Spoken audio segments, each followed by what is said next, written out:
은행이 지난해 신탁 판매로 수수료 장사를 쏠쏠하게 한 것으로 드러났습니다. 특히 최근엔 ETF 신탁 상품을 활발히 판매하고 있는데 과도한 수수료로 폭리를 취한다는 지적도 나옵니다. 은행권은 그만한 수수료를 받을 이유가 있다고 설명합니다. 앵커 리포트입니다. 지난해 시중은행들이 사상 최대 실적을 기록한 비결로 비이자 이익 극대화가 꼽힙니다. 비이자 이익은 신탁, 보험, 펀드 등 상품을 판매해 얻는 수수료 수익을 뜻합니다. 업계에 따르면 은행권은 최근 ETF 신탁 상품 판매에 열을 올리며 수수료 장사를 하고 있습니다. 은행들은 작년 말까지 잔액 기준 10조 2천억 원어치의 ETF 신탁 상품을 팔았습니다. 전년 같은 기간보다 2배 넘게 늘어난 수치입니다. 은행 ETF 신탁 상품 수수료는 약 1%. 은행과 달리 증권사의 ETF 수수료는 최소 0.014% 정도입니다. 은행이 증권사보다 최대 70배 넘는 수수료를 챙겨가는 겁니다.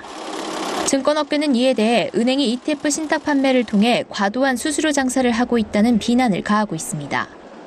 하지만 은행 측은 증권사의 경우 온라인 거래 시스템인 HTS를 통해 ETF를 판매하고 은행은 대면 방식으로 판매하기에 상대적으로 수수료가 더 비쌀 수밖에 없다고 설명합니다.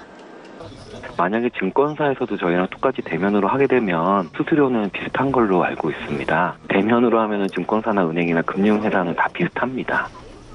한편 금융감독원은 최근 은행의 고위험 ETF 신탁 판매가 급증하는 것과 관련 투자자의 손실을 우려해 고위험 ETF 은행 신탁 상품에 소비자 경보 주의 단계를 발령했습니다.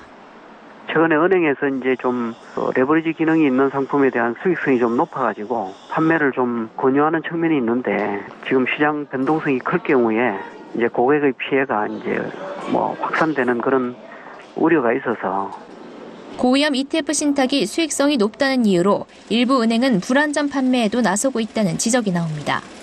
은행은 당장의 수익을 올리기에 급급하기보다 소비자가 상품을 제대로 이해할 수 있게 하는 자세가 필요해 보입니다. 서울경제TV 양한나입니다.